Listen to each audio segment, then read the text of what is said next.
மீனாவுக்கு தெரிஞ்ச உண்மை வேற யாருக்கு தெரிஞ்சா பலனாக இருந்திருக்கும். ஆனால் இவங்களுக்கு தெரிஞ்சு போயிட்டு ஒன்றும் நடக்க போகிறதில்ல, மன்னிச்சு விட்டுற போகிறாங்க.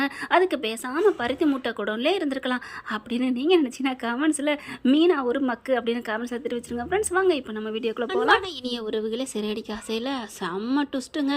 மீனாவுக்கு தாங்க அப்படியே 1.5 கிலோ டன் இரும்பு அப்படியே தலையில் ஏற்றுற மாதிரி அப்படி ஃபீலிங்கோடு இருக்குது. ஏண்டி நீ ஏம்மா கவலைப்படுற அப்படின்னு தான் தோணுது. ரோஹிணிக்கு பிரச்சனை வந்தால் இந்த பிள்ளைக்கு என்னங்க, ஆனால் என்னமோ ஏதோ ஒன்று அப்படியே குடும்ப கவலை பூராத்தையும் தூக்கி போட்டுக்கிறது. எல்லாம் மீனாவுக்கு தெரிஞ்சு போகுதுங்க. குளத்தங்கரையில் வச்சு எல்லாத்தையும் பார்த்துடுறாங்களா. அதுக்கப்புறம் ரோஹிணி என்ன பண்ணுறாங்க, செம்ம தான் ஆகுறாங்க. மன்னிச்சிரு மீனா அப்படி இப்படின்னு உருண்டு அழுகுறாங்க, பிறண்டு அழுகுறாங்க, ஓங்கி அறை கொடுக்குறாங்க. எல்லாம் ப்ரமோவில் பார்த்தது தான். ஆனால் கடைசியாக ஒரு ஆயுதத்தை எடுக்கிறாங்க நம்ம ரோஹிணி. ஆயுதம்னா நீங்கள் பயந்துடாதீங்க, என்ன ஆயுதம் அப்படின்னு பார்த்தா, இங்கே பாருங்கள் மீனா, நீங்கள் என்ன வேணாலும் வீட்டில் போய் சொல்கிறாங்க சொல்லிக்கோங்க, எனக்கு ஒன்று கவலை இல்லை அப்படின்னோடனே மீனா அப்படியே நிற்கிது. என்ன இப்படி சொல்கிறாளே அப்படின்ட்டு, ஆமாம் மீனா ஆமாம், கண்டிப்பாக நீ இந்த உண்மையை சொல்லி என்னை விரட்டி விட்டுருவாங்க. கண்டிப்பாக மாமியாக்காரி குந்தானி அவன் என்னை வச்சுக்க மாட்டா, என்னை விளக்கமாத்திலே எடுத்து அடித்து வெளியில் அனுப்பிடுவா. அந்த சோடாப்புடி கண்ணாடியும் என்னை வச்சுக்க மாட்டான்.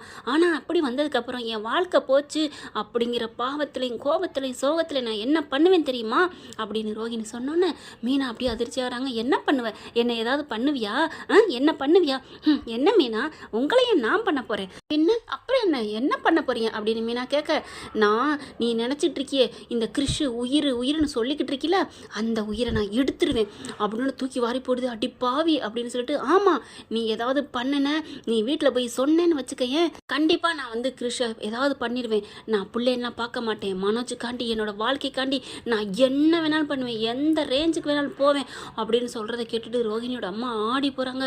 அப்படியே போட்டு சாத்துறாங்க. அடி பாவி நீலாம் ஒரு மகளாடி அப்படின்னு போட்டு அடிக்கிறாங்க. அம்மா விடுமா அப்படிங்கிறாங்க. இங்கே பாரு மீனா, நான் சொன்னது தான் அப்படிங்கிறாங்க. அப்படியே மீனா ஆடி போகிறாங்க. அதுக்கப்புறம் ஒன்றும் சொல்லாமல் நடந்து போகிறாங்க. மீனா என்ன ஒன்றும் சொல்லாமல் போனால் என்ன அர்த்தம் அப்படிங்கிறாங்களா. அந்த பயல் நீ எதுவும் பண்ணிடாத, உனக்காக உன் பாவ மூட்டையை நான் சுமக்கிறேன் அப்படின்னு சொல்லிட்டு போகிறாங்க. அப்பாடா அப்படின்னு ரோஹிணி பெருமூச்சு விடுதுங்க. இதுக்கு தாங்க சொல்கிறாங்க பருத்தி மூட்டை குடல்ல இருந்திருக்கலாம் அப்படின்னுட்டு. ஓகே ஃப்ரெண்ட், பார்க்கலாம் என்ன நடக்க போகுதுன்னு. இந்த பதிவு உங்களுக்கு பிடிச்சிருந்துச்சுன்னா உங்கள் பொண்ணான கையில் ஒரு லைக்கை போட்டு சப்ஸ்கிரைப் பண்ணிடுங்க. Thank you friends.